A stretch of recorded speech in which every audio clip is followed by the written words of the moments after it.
Last night we saw the USA women's hockey team capture the gold medal, and today we're going to take a train ride that's supposed to be one of the most beautiful train rides in the world. I'm really excited about it because I've wanted to do this for a long time.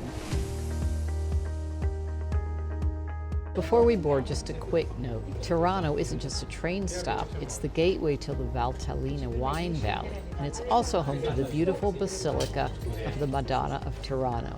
If you like to see spectacular scenery or experience exciting train rides, the Bernina Express delivers both. It leaves from the town of Tirano in very northern Italy and goes into Switzerland, either to St. Moritz or to Chur. Today we're taking the train to Chur, and we'll take you along with us, and we'll also explain how you can take this journey on your own. One heads up about booking the Bernina Express. It can be a little tricky because you need both a seat reservation and a train ticket to get on the panoramic cars. But we'll take you through how to do all of that later in the video. Andiamo! All the Rhaetian Railway's cars are this distinctive red color, but they use these special cars with the large panoramic windows only on the Bernina Express. Inside, the cars are either first or second class. The only difference is in second class, it's 2 seats on each side of the aisle, and in first class, 2 on one side and 1 on the other. We're riding up to Chur in second class and back to Tirano tomorrow in first, only because that was all that was available for the return trip. It's mid-February and the train is leaving Tirano at 2:24 p.m. The climb from Tirano's elevation at 1,400 feet starts immediately. We reach the Italian-Swiss border in just a few minutes, but we're still in an Italian-speaking area. The 4 southern mountain valleys of this part of Switzerland, Canton Grisons, use Italian as the official language. The whole route from Tirano to Chur is recognized as a World Heritage Site by UNESCO, not just for the beauty along the route, but for the engineering that made this trip, at times through very steep terrain, possible in a regular non-cog railway. If the line were just a little bit steeper, the engine would start slipping as it tried to pull the train uphill. As you can imagine, Switzerland invested huge sums in the early 1900s to build routes like this with the intention of opening up remote alpine valleys. That was to link isolated communities to the rest of the country, and in total that boosted the region's economy because of the reliable travel, trade, and the opportunity to have more tourism. About 15 minutes into the trip, we reach the well-known and oft-photographed Brusio Spiral Viaduct. The train does a full 360-degree loop on a stone spiral to gain altitude quickly, and this was built all the way back in 1908. Just a few minutes later, we're riding along the edge of Lago di Poschiavo. After the stop at the village of Poschiavo, the steep slope up to the Alps crossing starts. As we ride along, a small snack cart comes through the aisle with water and other beverages and snacks for sale. They also give you a cute little tin Bernina car with Swiss chocolates inside. A nice little touch, souvenir, and something to snack on during the ride. The train makes a brief sightseeing and photo stop at Alps. It feels like a big balcony above the valley. This is the last station on the south side of the Alps. Now, you can get off to take some photos, but if you do, be watchful for the train departure. On our trip, 1 passenger got left behind. Soon after Alps, we pass the high point of the route at Ospizio Bernina, 7,392 feet, up nearly 6,000 feet from Tirano. In this stretch, you see alpine lakes, notably Lago Bianco, and depending on the season, it can feel totally different. Iced over with deep snow, or bright blue water, or a bit of a shoulder season mix. Now starts the big downhill. We'll be descending for the remainder of the trip, and some of it's going to be steep. Right now we're dropping into the Engadin region, which has a classic Swiss feel about it. During the ride, people are moving around the car the whole time, trying to get the right angle for photos. Now, the savvy ones headed for the vestibule between the cars, where you can open a window and lean out. Now, if you do this, once you're there, don't move. You'll never get your spot back because everybody else will see the opportunity there at the window. The midway point of the trip is at Pontresina. Some travelers choose to break the journey here, stay overnight, and continue the next day. Now, Pontresina is a noted tourist destination in its own right, but it's often overshadowed by its much more famous neighbor, San Moritz. The branch to San Moritz veers off here, so San Moritz isn't on the direct Tirano-Cur line. This next section of line, just after the village of Bergun, is famous for how it descends. The train spirals downward through a remarkable series of tunnels and viaducts, looping back over itself multiple times to lose 1,300 feet in a very short distance. You'll notice repeated short tunnels with brief window flashes in between, where you can sometimes spot your own train curling through the hillside. Now, one note about these tunnels. On the full Bernina Express route, you're talking about 55 tunnels and 196 bridges. So you can see the engineering and construction work necessary, especially with the technology available in the first decade of the 20th century. Soon after the station stop at Filisur, we crossed the Landwasser Viaduct, one of the most photographed railway structures in the world. The train curves across the bridge about 200 feet above the gorge and plunges directly into a tunnel portal cut into the sheer cliff face at the far end. There's no transition, no flat ground. Bridge to cliff to tunnel in one continuous movement.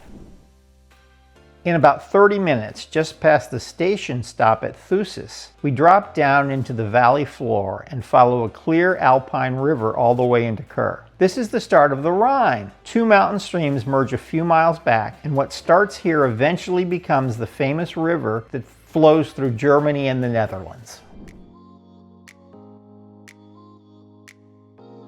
Cur is worth knowing a little about before we arrive. It's the oldest city in Switzerland. People have lived here continuously for about 5,000 years. The old town is compact and walkable, or so we hear. Arriving after dark in winter doesn't let you experience much of a city. We'd be curious to come back sometime when we could actually see it.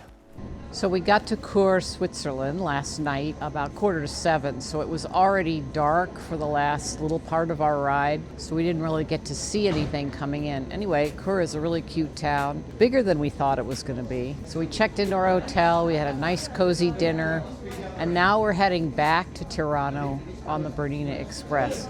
The weather's not great today, so not sure what we're going to see, but here we go. There's a big difference in the atmosphere of today's trip compared to yesterday. Going up, you're scrambling, trying to catch everything, moving around for shots, not wanting to miss anything. Coming back, you can just settle in and watch the scenery. Well, mostly.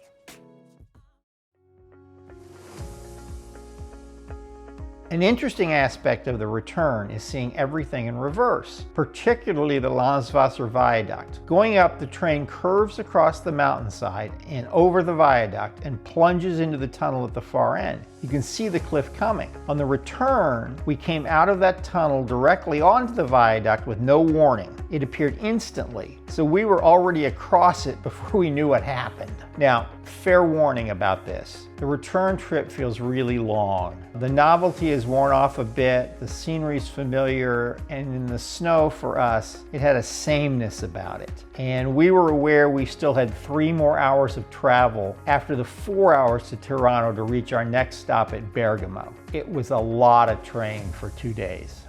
We just got back on a return trip from Cur, and the scenery is fantastic on this trip. In winter, it's very white. It would be especially beautiful in the summertime. A couple of things to know practically. One, the 2 stations here for the train from Milan and the train to Cur are in the same piazza right across from each other. And in this area, there are quite a few restaurants, so you don't need to worry about finding a restaurant after you get up here if you've taken the train up from Milan. Having done the trip, we've got some thoughts about the best way to do it. So stay tuned and we'll walk through those things so you understand what all the options are. We're home now, and as promised, we wanted to give you our recommendations about how to take the Bernina Express based on our experience. First off, the trip is wonderful, the scenery is gorgeous, and it's certainly worth making the trip. But you do have a few options on how you actually do it. We'll recap what we did and talk about what these options are for you. And then at the end, we'll talk about what we would do if we were doing it again for the first time. We took the Bernina Express with the panoramic windows from Tirano to Kerr, a trip of about 4.5 hours. Then we stayed overnight in Kerr and then came back the next morning. Another option is to take the same type of Bernina Express, but this time only to San Moritz instead of to Kerr. The train runs along the same line about halfway to Kerr, and then the San Moritz line peels off and goes to that little town. Now that trip is only about 2.5 hours from Tirano to San Moritz. The third option is to take a regional train along this same line. And you can either go to San Moritz with one change or go all the way to Kerr with 2 changes. Instead of the panoramic windows, the windows on the regional train cars actually open. And that's great for photographers because you can actually lean out the window to get better shots. And the only risk, or the only problem is if the train is really crowded, it might be hard to move around and get to the windows to get those great shots. So, given these options, how do you decide? Well, here's what we would consider. On the Bernina Express trains, you have to have both a paid seat reservation and a ticket. What you do is you first make the seat reservation to make sure that you can get a place on the train that you want, and then you buy the ticket. Now, you're supposed to be able to do that in one step, but when I did it, I had to make a separate transaction first to get the seat reservations both ways to make sure we could go up and come back, and then buy the train tickets in a separate transaction. The seat reservation charges are 32 Swiss francs to go to San Moritz and either 40 to 44 Swiss francs to go all the way to Kerr, depending on the season. Then we add in the ticket prices, which are 33 Swiss francs to San Moritz and 57 to Kerr. And that makes a total of 65 Swiss francs if you want to go to San Moritz and 97 to 101 Swiss francs if you want to go all the way to Kerr. Now, the regional option is quite a bit cheaper. First, you don't need to pay for that expensive seat reservation, though you can reserve a seat for just 5 Swiss francs. And then the fares are 35 Swiss francs to San Moritz and 44 all the way to Kerr. So in total, it's 40 to 60% cheaper than on the Bernina Express trains. Another factor is time. If you go up on the train to San Moritz in 2.5 hours, you can easily make the round trip back to Tirano, even if you allow time to walk around that charming little village. Now, as far as Kerr is concerned, since it's 4.5 hours each way, you could go up and back in the summertime, but that would be a long day. Another factor, is it important to you to actually ride on the Bernina Express train? Or would be taking another train on that same line give you the experience you're really looking for? So, if we were to do this again as first timers, what would we do? Well, we would take the Bernina Express, but we would only go as far as San Moritz. The trip to Kerr, while beautiful, was long and very white. Everything was snow covered, and so 4.5 hours of looking at the snow does become a bit monotonous. And then we had to do it all over again the next day when we returned from Kerr to Tirano. And Kerr, while a charming little town, and we really did like it, but we'd be willing to forego that. If we were to go back in another season, what we would do is take the regional train to San Moritz. We enjoyed riding on the Bernina Express, but we think doing that experience once is enough. In fact, there's an option we didn't consider, but you might want to. If you go all the way to Kerr, or even just to San Moritz, you could go one direction on the Bernina Express and then come back on the regional train and get the advantages of that train, or possible advantages of the open windows and the advantage of a lower cost. Now, if you go to a different time of year, like say summer or fall, you're going to get more variety in the scenery. It'll be lush and green down below, and you'll still see the snow-capped mountains in the distance. In that case, you might want to make that longer trip to Kerr. I really think the time to make the trip all the way to Kerr is if you're continuing your vacation in Switzerland or Germany and not turning around and going right back to Italy. Because something we haven't talked about is to get to Tirano to start the Bernina Express. It's a 2.5 hour train ride from Milan. So that 2.5 hours and the 4.5 hours to Kerr, you're 7 hours on the train just to get there, and to turn around and do that the next day makes for a lot of train riding. If you want to see more videos about Italy, why don't you check these out? Ciao for now. A presto!